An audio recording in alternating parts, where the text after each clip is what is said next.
جميل، مرحبا بك بضيوفك ومرحبا كذلك بكل المستمعين الكرام. سعيد كالعادة بوجودي معكم. مرحبا. سعداء جدا لقبولك الدعوة. كنت أسمع أنه كابتن خالد حسني كان ضد القرار هذا، الانسحاب من تنظيم كأس افريقيا للأمم.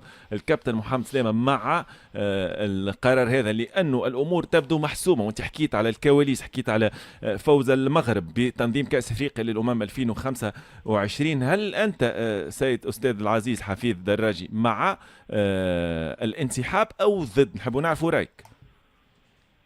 معه من زمان، واللي ضد يجب ان نحترم رايه، ولكن لما يسمع ما اقول ممكن يغير رايه. اعتقد انه انا شخصيا كنت اتمنى ان يتم الانسحاب من قبل، من زمان، يعني منذ اكثر من سنه. انا شخصيا كنت اتحدث الكثير من الاعلاميين في الجزائر وفي المغرب وفي تونس وفي كثير من بلاد افريقيا كانوا يتحدثون عن ان الامور حسمت قبل ان تقدم وقبل ان تتقدم البلدان بتصريحاتها، حسمت قبل ان تتم زيارات التفتيش، وحسمت ايضا قبل ان يتم التصويت اللي راح يكون غدا الاربعاء في القاهره، من خلال التسريبات اللي نعرفها كلنا، ومن خلال حتى تصريح رئيس الاتحاد المغربي في البرلمان المغربي عندما قال لهم بان المغرب ستنظم، قال بهكذا حرف: المغرب كما تعلمون ستنظم نهائيات كاس افريقيا 2025.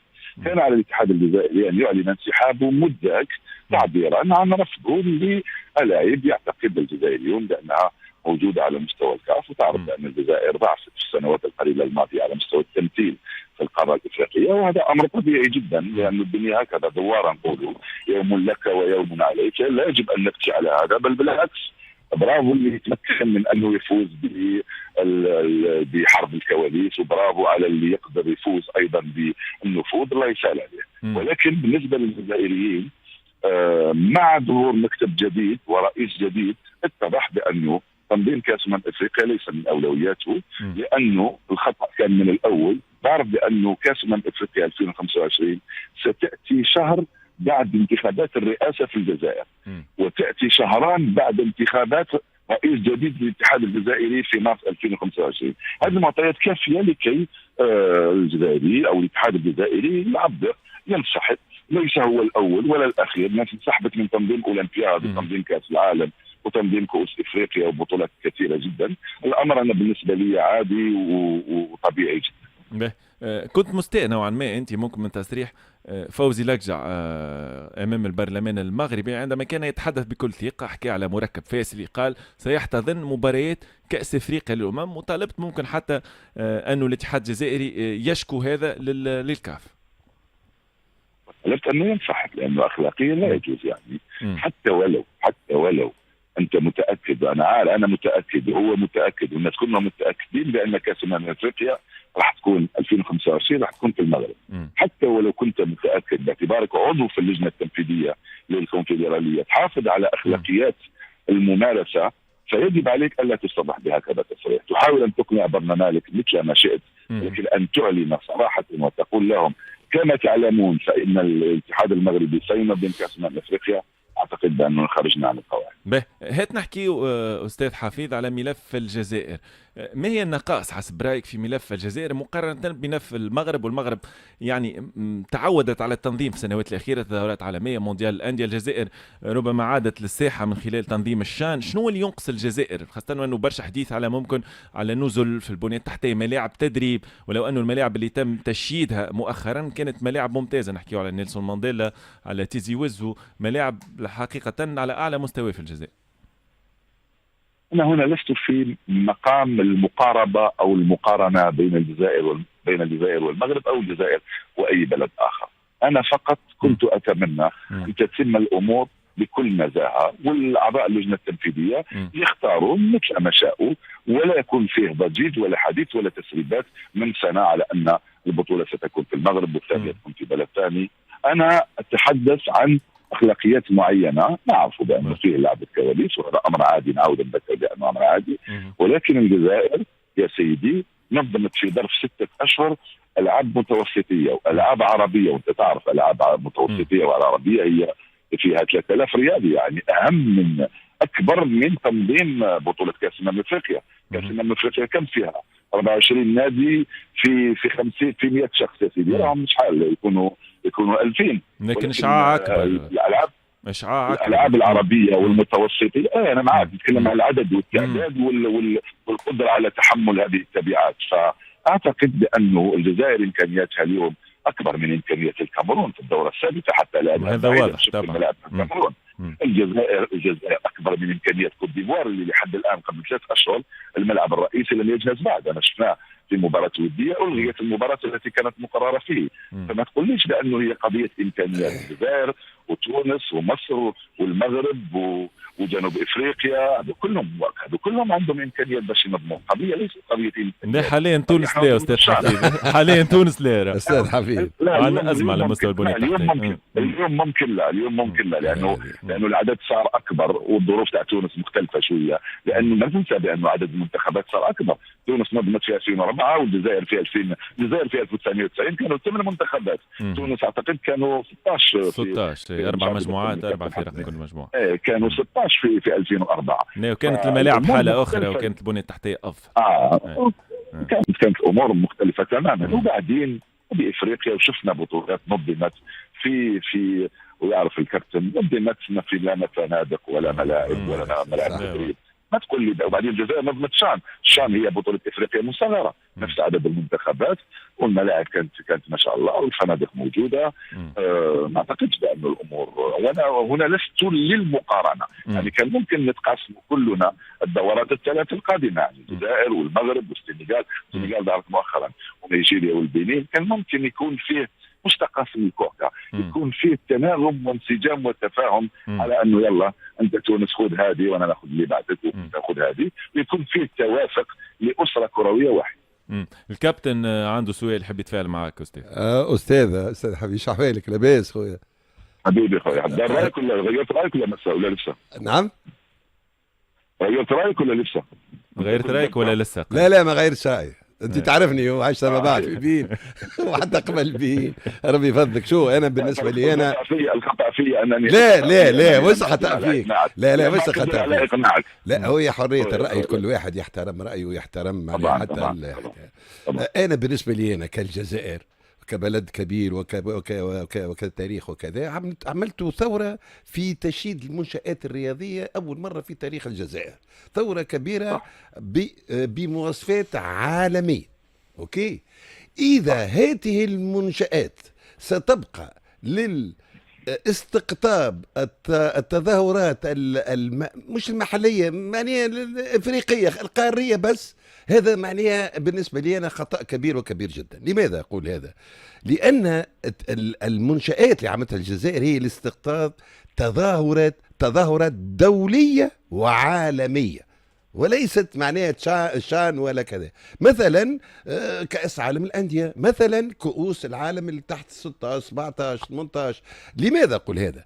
لأن الدبلوماسية الرياضية هي تسويق لصورة الكرة الجزائرية. إذا أنا مش ننسحب كل مرة ونقول أنا ما معناها النتيجة معروفة من قبل وكذا وكذا، فهذا عنوان بالنسبة لي أنا، وسامحني يا أستاذ حفيظ، بالنسبة لي أنا هذا عنوان الفشل الذريع عن الدفاع على الملف الجزائري. لأن حتى ولو نعرف أنا مسبقا أن الأمور ماشية في اتجاه آخر، يلزمني نكون حاضر ويلزمني ندافع على الملف نتاعي. لماذا؟ لأن حان الوقت للجزائر، حان الوقت. ما عندكمش دبلوماسية رياضية، ما فماش كيفاش متسوقوا وانتم صورة معناها بريقة للكرة الجزائرية في العالم. إذا هذه الصورة بالتسويق، هذه الصورة ستكتسبون الدبلوماسية الرياضية وتكون لكم الجزائر مع تأثيرات كبرى وكبرى، مش على الكرة بركة، حتى على أمور أخرى جيوستراتيجية. هذا هو معناه، لا أكثر ولا أقل. أنا عملت معناه أخيرا عملت كل هذا المجهود وكل هالانفستيسمون والاستثمار والتمويل وكل باش في الآخر أنا ننسحب. أنا هذا هو رأيي، أنا لست موافقا أن لا أنسحب. ندخل المباراة حتى ولو مش نخسر، ولكن لازم تكون الجزائر موجودة. اي رايك محترم، وانت تتكلم بشكل نظري يعني بعيدا عن كل الخصوصيات الموجوده، انت تتكلم نظريا ومعك حق، ولكن عمليا فوق ارضيه الميدان الامر مختلف تماما. وبعدين صوره الجزائر اعتقد بانها سوقت بشكل جيد بمناسبه الالعاب البحر الابيض المتوسط، لانه حضور عربي وحضور اوروبي. سوقت ايضا بمناسبه الالعاب العربيه لانه حضور عربي كبير من المشرق الى المغرب. سوقت كذلك في كان 2017 كان اقل من 17 سنه، سوقت في الشام. اما على مستوى الكان فالامر مختلف تماما، وهناك حسابات اخرى. انا معك باننا لم نحسن ولا نحسن كيف نسوق لصورتنا وكيف نسوق للكثير من الايجابيات سواء في الداخل او في الخارج، ولكن هذا لا يعني بانك تدخل حرب خاسره. انا في البدايه قلت لك بانه انا كنت اتمنى ان يتم الانسحاب قبل سنه او سنه ونصف من قبل، لانه كنا عارفين بان الامر متوجه نحو هذا الامر وعارفين الكاف الى اين يتوجه. اما ان تقول لي بانه شيدنا كل هذه المرافق من اجل تنظيم كاس افريقيا، لا اعتقد يا كابتن. لا شو استاذ اولادنا معناها سامحني اولادنا حتى لا اوكي لا اي معناها شو استاذ حفيظ ما تفهمنيش بالغلط، هو هذا مكسب الساعه.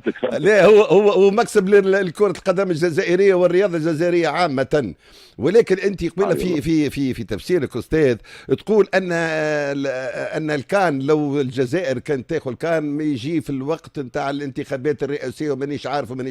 هي هذا كل كانوا الانسان اللي قبل ما يقدم الملف كان عارف على هذه المواعيد معناها الهامه وهامه جدا بالنسبه للحياه السياسيه او الرياضيه الجزائريه. هذا هو معناه ولا سوء تقدير. بارك الله فيك استاذ يعيش. استاذ خلينا نحكي كرة قدم شوية. الكان على الأبواب في ظرف 3 أشهر أو أقل ستقام كأس أفريقيا للأمم في الكوت ديفوار. ما رأيك في سياسة التشبيب التي يتبعها جمال بالماضي؟ رأيك في المجموعة الحالية للمنتخب الجزائري وحظوظ أيضا الفرق المغاربية؟ نحكي على تونس، على المغرب، على مصر، خاصة المغرب الذي بلغ نصف نهائي مونديال قطر 2022 ومطالب بالتأكيد في الكان. الظروف ستكون مختلفة أكيد، ليست مثل قطر، يعني كوت ديفوار ليست نفس الظروف طبعا.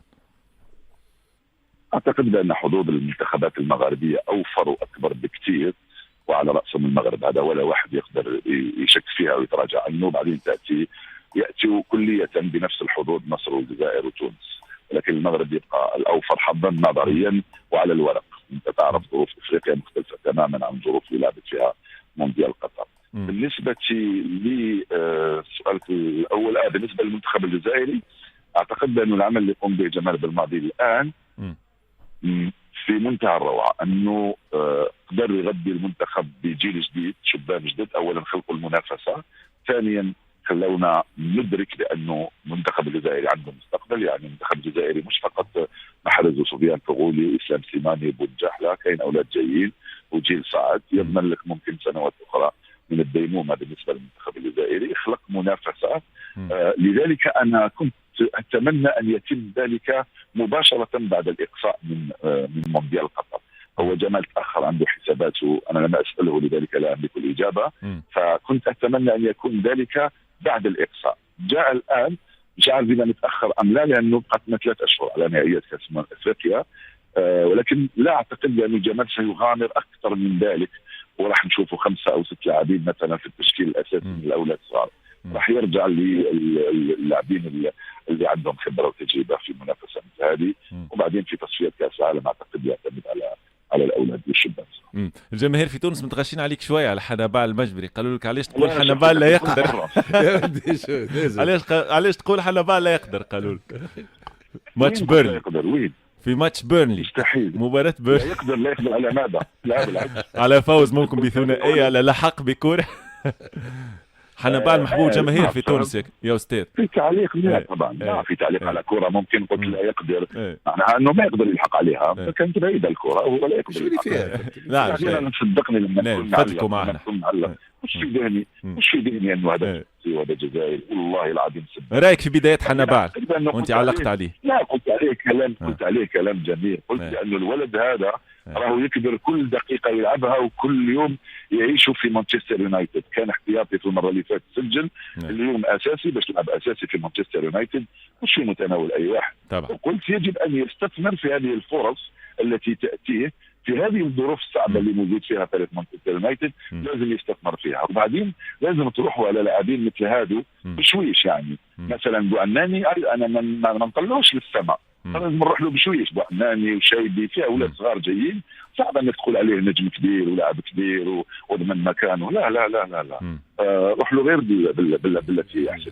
بعدين ما عندي اي سبب خليني ما نعطي حق لاعب سواء حنبال او اي لاعب اخر مهما كان، مستحيل. يعني انا نفهم بانه فيها شويه حساسيات والناس تتبع المباراه بمشاعرها، انا نعلق على مباراه مش بمشاعري، نعلق عليها بذهني على اسس مهنيه بحته فقط. مشاعر نخليهم في الدار لما نروح نعلق على مباراه. شو أستاذ حفيظ، هو الحدث في الجزائر بالنسبة لكرة القدم الجزائرية هو انتخاب الرئيس وليد سعدي. وأنا قريت عنده معناها عطيت معناها ريت شو نقول أنا البرنامج الانتخابي للرئيس الجديد، تحديات كبيرة في زمن قصير مدة 18 شهر. هل ترى أن كل هذه التحديات صعب تحقيقها في وقت وجيز؟ لأن التحديات معناها بكل ألوانها، كانت فنية أو تكوينية أو إصلاح القوانين، تكوين المدربين، تكوين الحكام، الشباب اللي سنتر دو فورماسيون، مراكز التكوين. ولكن أنا ما ريتوش أتكلم على القاعدة هي الكرة الهاوية لفوتبول أماتور. أنا مريت في البرنامج نتاعو أعطاه حيز كبير للقاعدة، خاطر نعرفوا احنا بدون هذه القاعدة ليس هناك قمة، ليس هناك كرة هاوية. ولو احنا معناها نتشاركوا في أن الكرة ليست هاوية لا في الجزائر ولا في تونس ولا في بلد آخر، محترفة ليست محترفة بالمواصفات اللي نعرفوها العالمية. هذا هو سؤالي معناها. أنا أعتقد تفضل. أنا أعتقد بأن الرجل أعطى عناوين لبرنامجه، مش برنامج. لما تعطي 21 نقطة هي مجرد عناوين، مش لما يقول لك نهتم بالكرة النسوية، هذا مش برنامج، هذا عنوان. يعني اهتمام بالكرة النسوية اهتمام بحط لهم مدربين متميزين وتعطي لهم برنامج مباريات ودية ويشاركوا في مباراة رسمية. هذا لا يقتضي جهد كبير، يقتضي مال ولكن لا يقتضي جهد كبير. اعتقد بانه تكلم على الكره في الهواة، وهو جاي من الكره الهاويه. يعني كان مسير في فرق عديده في شرق البلاد. انا اتصور بانه اعطى عناوين لاشياء سيخوض فيها ولا تقتضي وقت طويل جدا، لانه انت مش راح تبني اتحاديه موجوده، انت راح تصوب. وعلى مستوى التسيير مثلا تعيد هيكله الاتحاديه. ومعنى هيكله الاتحاديه في عهد روراوا كانت تشتغل ب 38 شخص يشتغلوا في الاتحاديه، صرنا 158. في مكتب تلقى 7 اشخاص يعملوا عمل تاع نصف شخص. يعني مش عارف مثلا هذه لا تقتضي شيء كبير جدا. انك تغير في المديريه الفنيه لا يقتضي شيء كبير جدا. انك تعين مدراء ومدربين على مستوى الشبان وتعمل خطه وتشارك فيها، هذا لا يقتضي وقت طويل. لا اعتقد بانه حط اشياء التي لا يمكن انجازها، لانه المراكز اللي يتكلم عليها مثلا هي موجوده، فتعيين على راسها ناس اكفاء لتسييرها هذا ايضا سهل جدا. يعني في يوم في يومين في اسبوع تقدر تعمل امور مثل هذه. فانا اعتقد بانها عناوين وليس برنامج. شكرا لك أستاذ حفيظ دراجي، شكرا على رحاب صدرك، سعداء جدا بحضورك معنا. الحديث طبعا هو الانسحاب من تنظيم كأس افريقيا للأمم. غدوة الإعلان الرسمي، غدوة نعرفوا شكون باش ينظم كأس افريقيا للأمم 2025 2027. ولو أنه نحن أستاذ حفيظ أنت تعرفها ما عادش